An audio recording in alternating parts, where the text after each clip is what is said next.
everyone, I'm Virginia, a student here at CPS, major in digital communications and media, and welcome to another episode of our podcast series, CPS Voices, Student Journeys. I'm here today with Roshane, and here at our podcast, we talk with current students about their paths towards completing their bachelor's degree, as well as how Northeastern scholarships have helped their academic life. So, Roshane, thank you so much for being here. Thanks for having me. If you could quickly introduce yourself, tell us your major, and why did you decide to come here? Sure. My name is Roshane Stephenson. My major is in IT. I chose Northeastern because the first reason is kind of silly, but when I saw the website, it was done professionally. If I go to any school website and I see spelling mistakes or it's poor design, if you don't have enough money, or if you don't feel like it's worth it to put into your website, then that's a red flag. So the website was designed well. Then I noticed the flexibility of the programs. I was looking for online. I'm a working adult. You know, I came out of community college, specifically Naugatuck Community College and Manchester Community College. And I've been to other programs. I just didn't feel they were relevant to the times. And Northeastern's majors like IT, analytics, and even on the main campus, I saw there were so many different combinations of majors, and I thought that was awesome. So that's why I took a chance and I applied.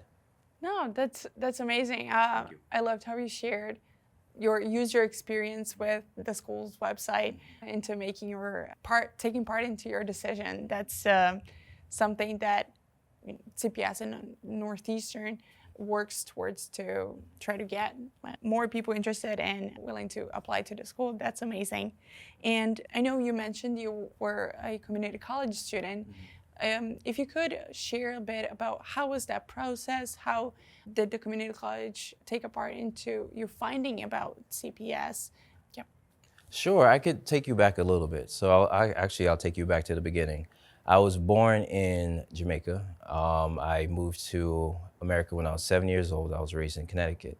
So we will probably touch on this later, but I did take, for a great deal of my life, I took care of my mother from age 13 to 29. And she had lupus and pulmonary fibrosis. I say that to say because I did go to college at Central State Connecticut University, but during the time I had to take care of my mom, and we didn't have any money. We were poor. My first class, I showed up, everyone had all these, it was a graphic design class, and everyone had all these decked out professional projects, and I came with some paper and some glue. Like, I was not prepared. So on and off to school, and I was just determined. You know, my mom worked hard to get me up here, so I was like, all right, let me continue school. So I took some classes at first Manchester while she was alive, and then she passed, took a break to dabble in a few things like art and whatnot, and then decided after she passed to go to Naugatuck Community College. So it was an interesting experience. I did web development there. I was still kind of figuring out what I wanted to do. So I just didn't feel like, just for me, it was going to be a good major. I just met my wife, and I just had my first child. So the only thing on my mind was supporting my family. So I was like, I gotta get something that is a little bit more in demand. And I researched different schools, tried different colleges, but again, I came across Northeastern, and when I saw CPS, Professional Studies, the name itself sounded like it was aimed towards adults like me. I didn't know if I was gonna get it. I didn't know like if it was what the rating system was, but I took a shot, and that's how I got in, yeah. That's amazing. Yeah, no, that's great that you took that approach, seeing what you and your family needed at the time and making that choice in changing majors and looking for something that was on demand. Many students here at CPS go through challenges in their lives, such as yours. If you could tell us a little bit more about how that played a role in you going after your college or education, and yeah. So great question. I've heard that for people who speak to me say, I am very mature. I was forced to grow up quickly. So making meals for her, taking her to doctor appointments, changing her commode, doing things like that. And meanwhile, I'm going through adolescent, like teenager, and trying to figure out my life. And am I ever gonna get married? Am I gonna be, just a lot of things going through your head. And at the time, I did not know I was going through anxiety and depression. I know it was only like still building up this awareness. And I'm also grateful for more awareness on caregiving children. There's like a whole movement for that because it's a huge responsibility and it could have a psychological effect on you. But to answer your question even more is that what shaped me from that experience, and I remember vividly, is how people treated my mom. There was some kindness, but she went through a situation where she lost her fingers. They went black and crusted. People would stare at her. People would say they didn't understand lupus on the time, so they would blame her for being sick. Like I know someone with lupus and they're not this sick. It was almost like they thought they were making excuses. So I saw cruelness. And what I saw from that is I learned the first thing is try to put yourself in someone else's shoes, try not to be judgmental, and try to be kind. And those values got me to school, through school, because being one of the few, older Black male on campus, it could be difficult. And if I didn't have those prior experiences and I dealt with what I went through on campus, microaggressions, I could have easily got angry or took it personally, but I learned from that. A lot of these students are dealing with different things, and what I'm receiving isn't always intended at me. Someone's always going through their own thing. So it taught me patience, forgiveness, and focusing on the bigger purpose. So even though I was tired and I want to go to sleep, and I had to make sure I put on my mom's CPAP before she went to sleep, or else she would die without it. It prepared me. I'm not a perfect student, but what it did prepare me for is to be resilient and to keep pushing and to approach situations with maturity.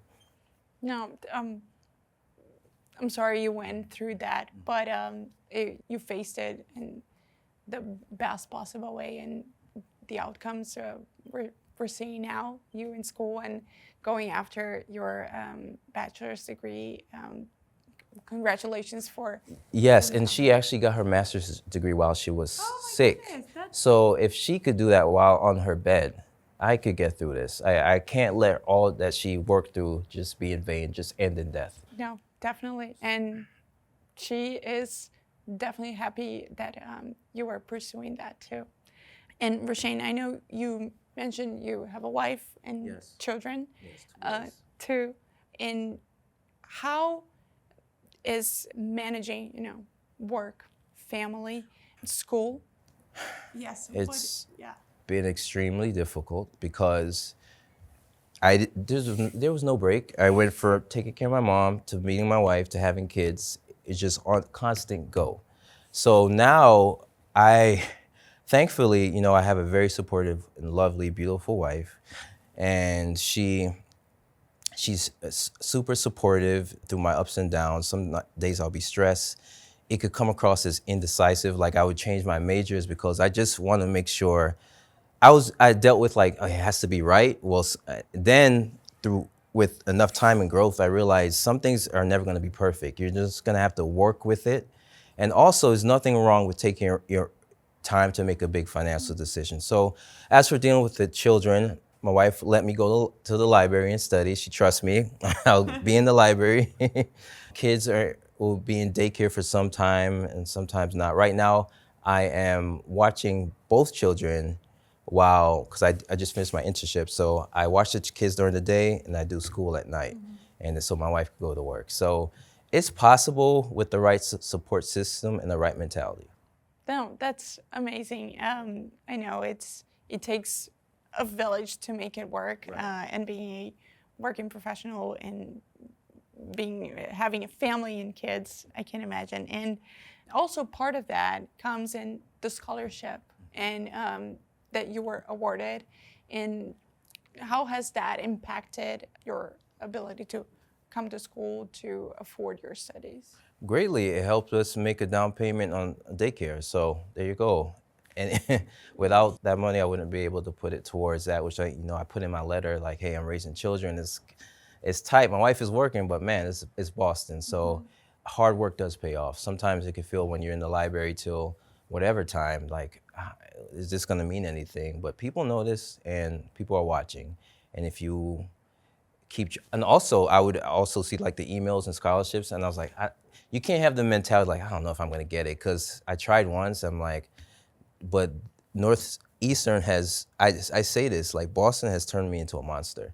There's so many competitive people here, so many young competitive people, and you just have to throw yourself out there and just get rejected and no's and the negativity, but if you keep pushing, something positive will come through.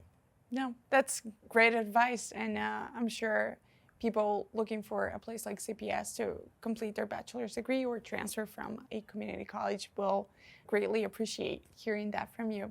Thank you, Roshane, for sharing a bit about your story and for being here today. Thanks for having me. Thank you.